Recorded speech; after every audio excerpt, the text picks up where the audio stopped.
怖い。こうやって見比べてもらう。なかなか大変で。なんで一回パーツ離した？かっこいい。テオスみたいやなと思って。なんだこのティング！Z の両脇の全ては人のご縁だ。こうですよ。この顔最高でしょ。特撮改造エキシビジョン。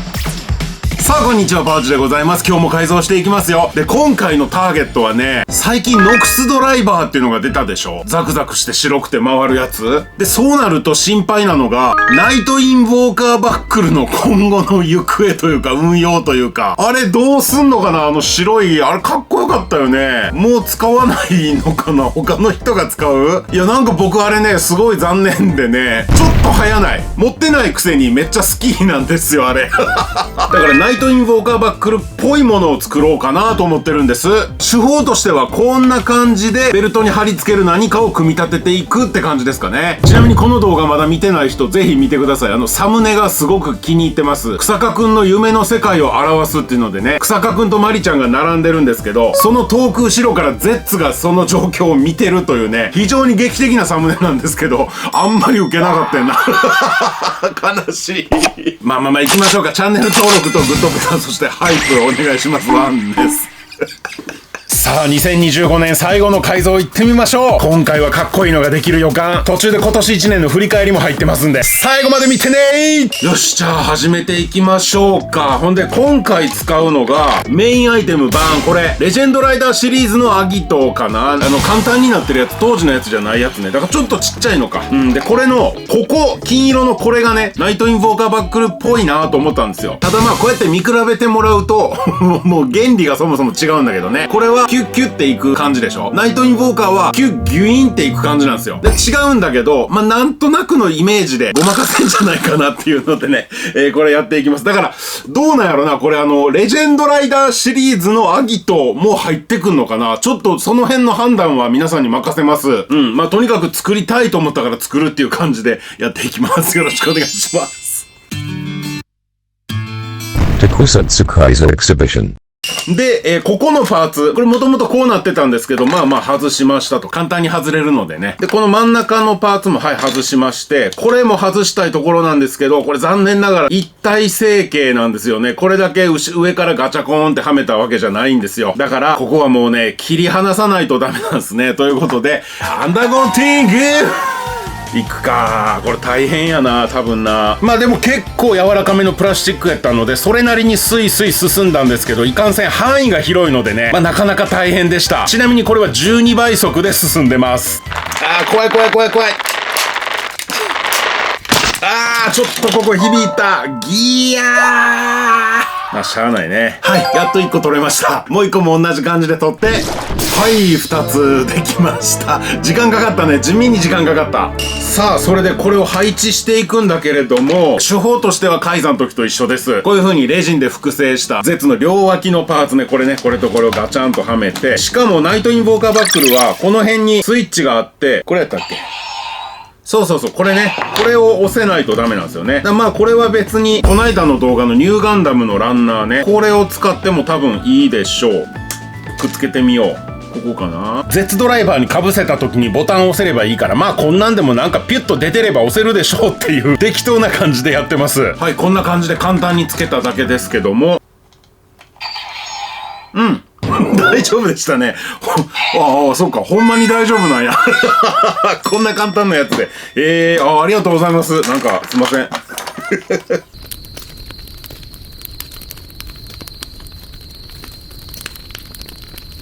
で、この2つのパーツをこういう風につけると、アギトですよね。っていうか、かっこいいな、やっぱり。かっこいいんだけど、ちょっとナイトインボーカーに近づけたいと思うので、ここで切ってみよう。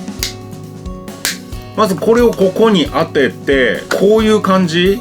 ちょっといびつやけど、それもかっこいいよね。でもイメージとしてはこんな感じかな。いいんじゃないかな、これで。ってことは、ここにくっつけちゃおうか。これでいいのかな？くっつくかな？多分くっつきますね。っていうか、こうやったらよかったよね。なんで一回パーツ離した？別にくっつけたままでやればいいや。たまーにやる思い込み行動やな。たまにじゃないってよく見るってやかましいわ。あとグルーガンはね、塗ってからハンダゴテでさらになぞると溶けるから、より細かいところにシュワッと入っていってくれますね。これちょっとおすすめかな。で、下のパーツがこうやると隠れるので、ちょっと上に姿現してほしいな。上のパーツにゴティングで穴開けて、下のパーツがギュッて出てくるようにできないかなと思ってやってます。合わせてみると、ちょっとだけ出たけど、全然足りないな。穴がちっちゃすぎるので、ニッパーでもう切っちゃった方がいいわ。さあ、合わせてみよう。どうですか？いいですね、いいですね。マッチした感じする。ここで一つこの改造の注意点です。両端のパーツに色々装飾していって取り外しができるようにという改造の一個のルールとして、元の Z ドライバーには絶対にくっつけないというのがあります。ここもだから浮いてます。こっちでなんとかするんです。でこれなんかは例えばもうちょっとグルーガンが固まったら、一回外して裏からビス止めしちゃうとかね。そういう臨機応変な対応が求められます。これは一個の Z ドライバーを使い回していろんな改造をするためですね。で、皆さんお気づきだと思いますが、この金色の線の向きは逆になります。ナイトインボーカーはこっちとこっちに行ってますね。それ逆です。でもなんかプロトタイプ感というか、全然僕はありだと思ってます。よし、これが貼り付けられましたので、次の工程。このパーツのそれぞれの反対側、この辺に同じような形のパーツがあって、それがね、ちょっとね、古代レリーフみたいになってるんですよね。で、ここのパーツをそのまま使えるんじゃないかなと思ったわけです。なので、これを切り離してみましょう。取れましたね。どうでしょうね、この辺に。カーブが合わないね。ここも切っちゃって、こんな感じ？どうやろな。これ、なんかこんだけちっちゃいパーツになっちゃうと、この模様もあんまり、もともとこの模様ね。これあんまり活かされないね。やめようか。それがね、ちょっとね、古代レリーフみたいになってるんですよね。古代レリーフみたいになってるんですよね。古代レリーフみたいになってるんですよね。どうも、編集中のパウチ、ヘンパウです。いや、これね、編集中に画像をぐわーっと拡大してみたら、全然古代レリーフじゃなかった。むしろデジタルよりサイバーな感じ。やられたね。だからここで訂正しておきます。ごめんなさい。古代レリーフじゃないです。やられた。どうしようかな。なんか、ゾイドワイルドかなんかでいこうか。ほい。なんか、いいのいっぱいあるぞ。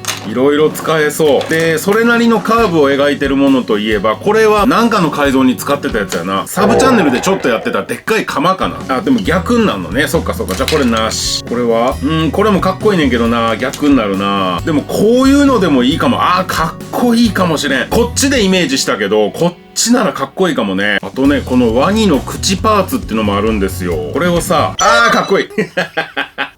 もうかっこいいわ。グルーガン塗って、しっかりとくっつける。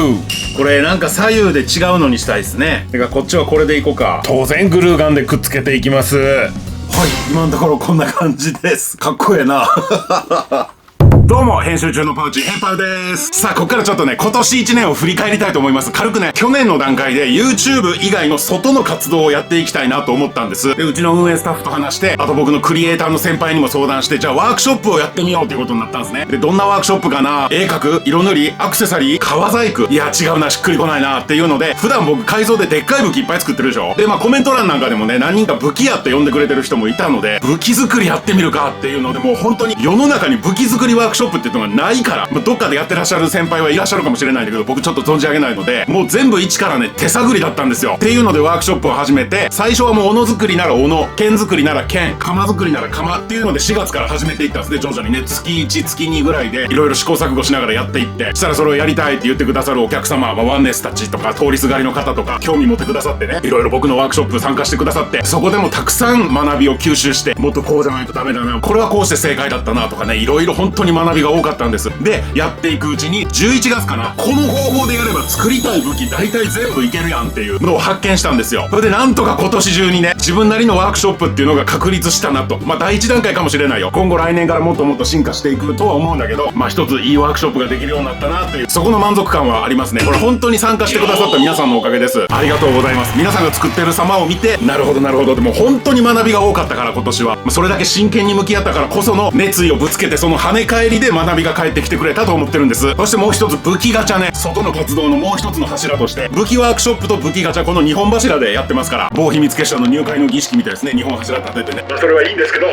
武器ガチャもね、最初はねただカプセルに缶バッジを入れてやってもらうガチャだったんですよ。ただのガチャでした。それが夏前ぐらいかな、カプセルに入らない大きさでもこれ当たりますっていうのを用意しとけばガチャが成立するんじゃないかっていうので武器ガチャに進化したんですね。でそれを初めてやったのが香川ですよ。初の遠征、初の武器ガチャ。いや香川すごかったね。まさかあんな遠いとこまで行けるとは遠征って大体ほらまず関東近郊の僕埼玉住まいですけど、埼玉よりちょっと隣の県行ってみるとか、静岡行こうかな、名古屋行こうかなとかあるやん。もうそれ全部すっ飛ばして香川行ったからね。いやこれも出会いです。いやお世話になりました。本当に本当にたくさんの人来てくださって、近隣の小学生たちもね、全然僕のチャンネル知らん、特撮アイテムなんて全然知らんっていう子たちも武器ワークショップ面白そうっつって来てくれたりね、いろんな出会いがありましたよ。でそこから武蔵浦和の駅前でのマルシェに参加させていただく、特撮の聖地ロケ地欅広場のイベント、そして今月にはイオンモール、大型ショッピングモールでのイベントにも参加させていただいて、いやほんといろんな経験させていただきました。ただ一点反省点があって、この外の活動に重きを置く、最初の1年やからね、4月からの8ヶ月間でなんとか一つの光を見出そうとして必死でやってきましたから、動画の公開本数がね極端に減った。これは予想外でした。もうちょっと戦えると思ってた。だから来年はイベントもやりつつ動画をちゃんと更新していかなければならないなと思ってます。これはね本当に反省だから今年末すごいでしょ。私パウチ1年ぶりに本気を出していますそして今年は他にも大きな動きがありましたね。僕パウチの個展ですよ。パウチ回顧展、ターナーギャラリーさんの4階を僕一人の作品で埋めるというね、これは痺れたね。これをきっかけにうちの塗料の協賛に入っていただきました。ターナー色彩さん協賛の特撮改造エキシビジョンって言えるようになりましたね。でスタッフとしてはたくさんの友達が協力してくれて、僕のクリエイターの先輩たちもね、個展ってこういうもんだよとか、いやその見積もりでは全然甘いとか、いろいろ教えてくれて、なんとか皆さんに楽しんでいただくことができてね、いやもうほっと一安心でした。そしてグループ展というのもやりましたね。二次創作はロックだという旗を作ってね、これは改造、イラスト、写真、コスプレ、いろんなジャンルの特撮、特に仮面ライダーの二次創作に特化したグループ展ということで、うち特撮改造エキシビジョンが主催させていただきました。これは誰もやってないうちに絶対にうちの主催でやりたかった。また夢が叶いました。そして変わり種としてバーパウチね。いやバーパウチはね本当にやりたかった。バーテンさんというかバーのマスター、僕のクリエイターの先輩たちにはパウチをママにしたいっていう話が前から出てて、女装すんのかなわからん、このままでゴリゴリで行くのかなわからへんけど、とにかくねマスターというよりもねスナックとかラウンジのママっていうそういう話が出てる中での信玄さんっていうね、僕と同い年の、あえて信玄くんと言っとこうか、信玄くんに話をいただいてね、僕バーやってるんですけどパウチさんバーやりませんかって言うてくれて、もうやりますっていう2つ返事でしたね。2つも言ってない、 1.5、1.2 ぐらいやったかもしれん。 1.2 返事。あれもねやっぱお客さん来てくれてね、お酒飲めない子も保護者の方同伴なら来てくださいって言ってたら本当に来てくれて、ちびっこもしっかり大人も来てくれてご家族は奥のボックス席へっていうね。いや楽しい夜やったな。でこれやっぱ今年1年の外の活動を通して僕激しく思ったのは、全ては人のご縁だなっていうことです。やっぱり人なんですよ。そのお客様、人相手に何かをするっていうことは、それを作るのも人だし、来てくれるのも人だし、人と人が関わる、その輪に人が集まってくれるっていう、やっぱ人と人なんですよね。結局人やった。僕友達全然いないから大体が主に一人なんよね寂しい。でもそんなこと言ってたらダメだなって、やっぱ人と繋がってこそ何かムーブメントが生まれるなということに気づきました。どこ行ってもやっぱみんないい人やもんね。ニコニコしながら寄ってきてくれるもんね。面白い珍しいことしてますねとか言って、で僕の名前知らんから武器屋さんって呼んでくれてもうこれが嬉しい。武器屋さんって呼ばれるようになりましたよ私、本当に現実世界で武器屋パウチの冒険堂というねお店の名前で外の活動を始めまして、来年もイベントはちょこちょこしていきたいと思います。あと最後にもう一点、これも大きな動きなんですけど、僕が推してるアイドルの清水莉子さんっていう方がいて、その方がね今年の2月に虹のコンキスタドールっていうグループを抜けちゃったんですよね。これでかいな。今ビフレストっていうグループ組んでやってはるので、来年はビフレストのライブに一回行きたいという最後に言っときました。それで今来年はどういう目標に向かって YouTube と外の活動両方やっていこうかっていうので、また運営と話してます。やっぱ遠くの未来を見据えてね、こういうのやりたいっていうところに向かっていかないと何のためにやってんのかわからなくなってコンセプトがブレるから、そこだけは外さないようにねしっかり狙っていきたいなと思ってます。で改造品もね、どんな改造品が生まれるのかね、ゼッツがやっぱ面白いねんな。改造も楽しいし、僕ねギーツ改造がめっちゃ相性良かったと自負してるんです。でそれとはまた別ベクトルでゼッツ改造っていうのはすごい広がりを見せられる可能性性を秘めてるなと思ってるんですよ。めっちゃ楽しいの今。この楽しさが1年続くようにね、何事にも真剣に向き合っていきたいと思います。失敗したらどうしようなんて思ってたらもう真剣にぶつかれないから、失敗なんて怖くないんですよ。失敗したらその時考えりゃいいの。だからみんな失敗するかもとか言うて、家にずっといるではやっぱ良くないよ。いろんなことやっていこう。なんや失敗って、そもそもどういう状況が失敗や。こけて怪我して血出る、そんなん治るやん。傷なんて物落として壊れてバラバラ、組み直したらめっちゃかっこいいのまたできるやん。なんでも勇気出して一歩踏み出したら意外と勇気いらんかったなってなるって。なんやこんだけのもんかってなるねんて。でどんどん進んでいけるから、2026年パウチと一緒にいろんなことやっていきましょうね。来年のイベント詳細は動画概要欄でどんどん更新していきますので、そっちを見て来れそうなところ来てくださいね。はい、本編戻りまーす。この辺にね、棒のパーツが2本あるんですよね。それで骨組みとして全体を支えつつ光を通すっていう構造なんですよ。で、その棒をつけるには、やっぱこのカプセムが入る入り口の周りを何か固めといた方が接着しやすいんですよね。で、はい、こういう背骨か背びれか、なんかまあ骨っぽいパーツがあったので、これが使えたらいいんですけどね。まあ、こんな感じ。もうちょいカーブしててほしいですね。この節目節目にちょっとずつ切り込み入れていけば少しずつ曲がる。怖い。あ、でもちょっと曲がったんじゃない？もういいんじゃないですか？次はここの2本の棒を作っていきます。さっきつけようとしてたパーツね。このパイプ部分をゴティングで2つに分割していきます。はい、なんとかうまいこと広がりました。やったー。こうですよ。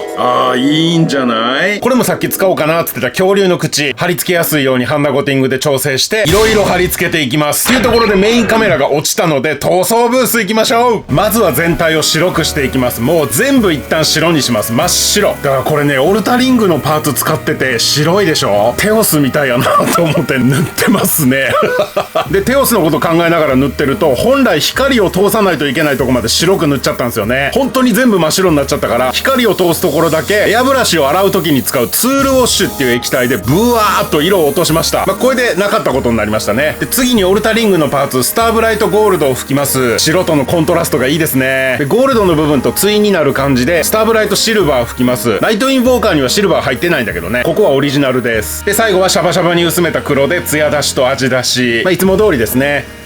さあ、色塗って今んとここんな感じですが、最終チェックをしてて、とある重大なことに気づきました。この先ね、尖ってるんですよね。いや、やっぱどこまでも特殊やな。これかっこいいな。この尖りを何かパーツをつけて当然表現したいわけですよ。で、僕がたまに使う、ウルトラ怪獣ソフビ、この辺から抜粋したいと思います。の前にね、ゾイドの顔パーツでこういうのがいるんですよ。これかっこいいでしょ。これをここにつけたらどうかなと思ってやってみたんですけど、まずこの状態で顔が見えない。で、こうするとやりすぎというので、今回はやめるんですけど、Z ドライバーの端っこにこれをつけるというのが、理由付けさえうまくいけば別の改造でやりたいなと思ってます。かっこいいや。なんか恐竜の顔。かっこいいや、恐竜の顔。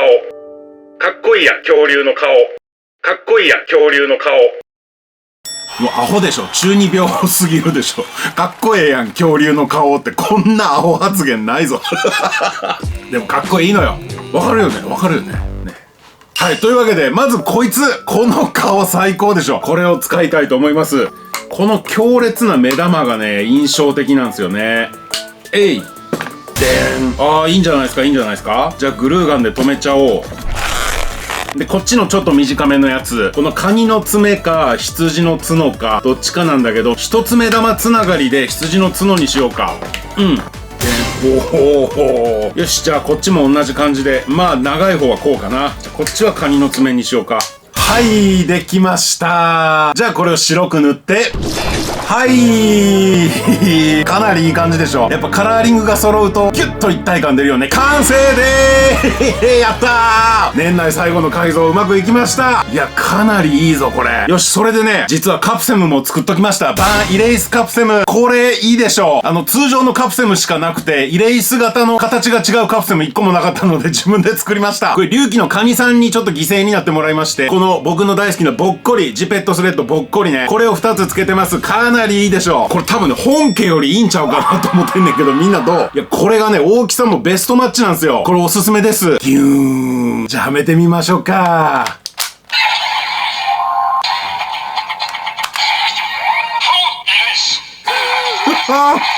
やったー。この体験音かっこいいよね。いきます。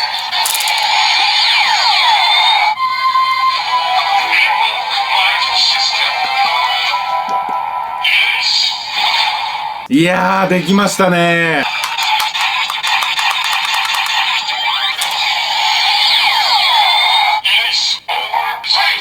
いやー、素晴らしい。素敵ですね。めっちゃ嬉しい。みんなどうですか？ぜひコメントで感想を聞かせてくださいね。じゃあ僕はもうこのまま大満足のホクホクの感じで大晦日を迎えます。皆さんも大晦日楽しんでね。ショートはまた出しますから、ショート見てくださいね。じゃあ今年1年お世話になりました。ありがとうございました。また来年お会いしましょう。ワンネース